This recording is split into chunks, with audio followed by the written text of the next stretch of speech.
Dia tanpa ragu-ragu langsung nyembelih ayam. Mungkin dia juga dapat bayangan, saya nggak tahu ya Dek ya, tapi yang jelas dia langsung nyembelih ayam itu, kemudian dimasak, kemudian dimakan. Ya, mungkinlah itu ritual yang menyebabkan anak adik meninggal dunia.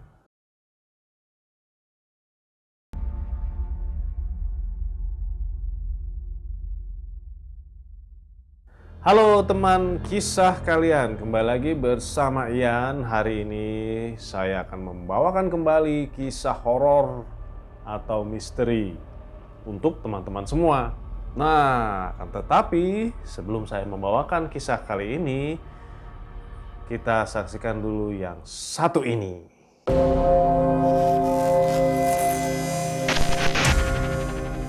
Oke teman kakak, hari ini saya akan membawakan part 2 dari kisahnya Bimo. Ya, sekarang di part 2 ini saya akan menceritakan full mengenai kisahnya Oji. Kenapa si Oji bisa seperti itu dengan mertuanya. Rentetan kisah apa yang terjadi setelah Oji itu menyembelih ayam di tempat ritual. Tentunya teman-teman kakak penasaran kan seperti apa ceritanya? Jadi setelah Bimo menyelamatkan anaknya yang kembali hidup setelah koma, tidak berapa lama kemudian Bimo pun mendapat telepon dari istrinya Oji yang bernama Eni. Eni menelpon dengan sambil nangis, terisak gitu. Bimo kan bingung ya. Kenapa dek? Kok teleponnya nangis-nangis begini? Iya mas, ini suamiku meninggal dunia. Innalillahi. Kok bisa? Iya, pokoknya aduh mengerikan sekali mas. Loh mengerikan gimana? Ya wes nanti saya kesana aja langsung sekalian ngelayat. Ya mas. Benar saja di situ sudah ramai sekali ya orang-orang, dan Bimo pun langsung masuk untuk menemui Eni.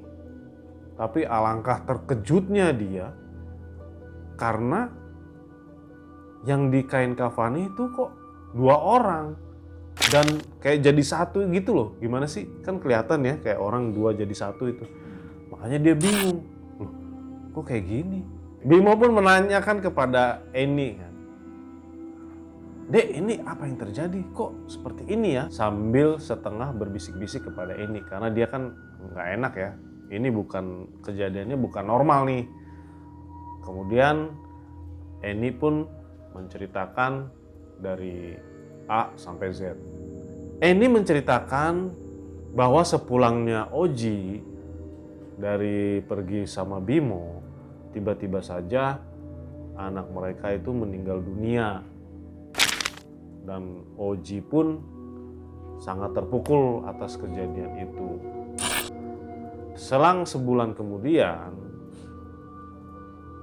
kehidupan Oji pun berubah drastis. Nah, jadi kekayaannya meningkat sebulan itu sampai Oji bisa beli mobil dan beli rumah. Dan setelah 40 hari dari anaknya meninggal, tiba-tiba saja kejadian ini pun terjadi.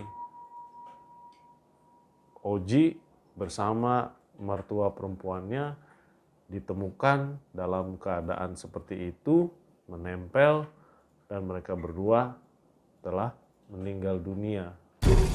Bimo pun berpikir, kok seperti itu ya? Dan dia pun karena Oji sudah meninggal, dia pun teringat, oh begini deh, saya sebetulnya ingin bercerita. Cuman karena waktu itu kondisinya saya tidak jadi melaksanakan ritual, jadi saya anggap ya sudah, itu sudah selesai. Eni pun bingung, ritual apa mas? Perasaan waktu itu Oji bilangnya sama saya, katanya mau cari kerja di luar kota sama Mas Bimo. Bimo pun merasa bersalah ya, karena dia tidak menerangkan kepada Eni apa yang terjadi sebetulnya. Dan dia pun bercerita di situ. Jadi sebenarnya gini deh, kita berdua itu dikenalkan oleh Alan untuk melakukan ritual. Nah, ritualnya itu di sebuah hutan. Pada waktu ritual, kami itu disuruh membeli ayam dan kemudian dimasak, kemudian kita harus makan. Cuman pada waktu saya menyembelih ayam, itu tiba-tiba saja terbayang muka anak saya deh. Dia bilang, ayah, tolong, jangan, tolong ayah. Akhirnya saya nggak jadi nyembelih ayam itu, dan saya pun takut. Saya pun membatalkan ritual tersebut. Nah, sedangkan Oji, dia tanpa ragu-ragu langsung nyembelih ayam. Mungkin dia juga dapat bayangan, saya nggak tahu ya dek ya, tapi yang jelas dia langsung nyembelih ayam itu, kemudian dimasak, kemudian dimakan. Ya, mungkinlah itu ritual yang menyebabkan anak adik meninggal dunia. Kemudian Eni pun mukanya berubah, yang tadinya sedih, mukanya memerah. Ya, mungkin dia marah, bercampur sedih, bercampur kesal. Kenapa almarhum suaminya tega melakukan hal itu? Bimo pun bercerita, ayamnya itu boleh dimasak seperti apa aja. Boleh direbus, boleh dibakar, boleh digoreng. Terus Eni pun terkaget. Wah, pantesan aja mas. Anak aku, si kakak, meninggalnya badannya seperti gosong. Hitam semua begitu. Wah, saya kurang tahu ya dek ya kalau seperti itu.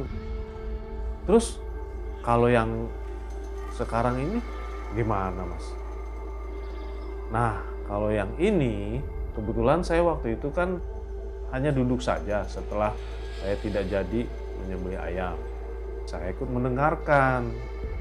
Kata kuncennya, apabila ritual yang pertama sudah selesai dan pasien masih kurang, ada ritual yang kedua yang bisa dilanjutkan, yaitu si pasien ini harus meniduri mertua perempuannya supaya hartanya makin bertambah.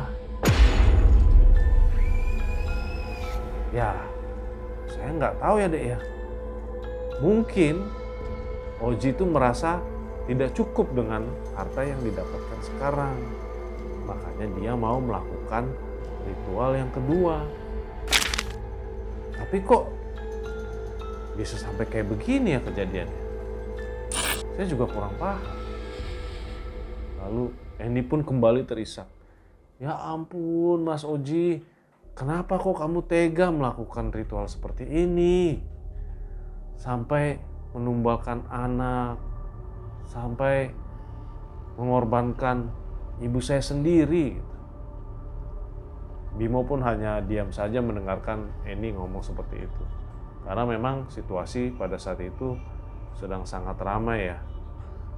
Tapi mereka ngobrolnya nggak di depan orang ramai untungnya. Kemudian setelah itu Bimo pun pamit dari rumah Oji dan dia pun berpikir sangat amat dalam apabila dia menjalankan ritual itu, mungkin nasibnya akan sama seperti Oji temannya.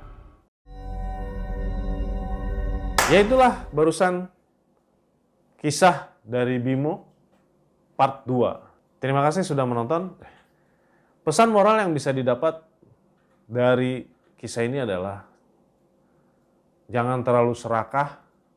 Apapun yang kita dapatkan harus melalui jalan yang benar dan selalu bersyukur berapapun yang kita dapat. Dan jangan lupa kepada Yang Maha Kuasa.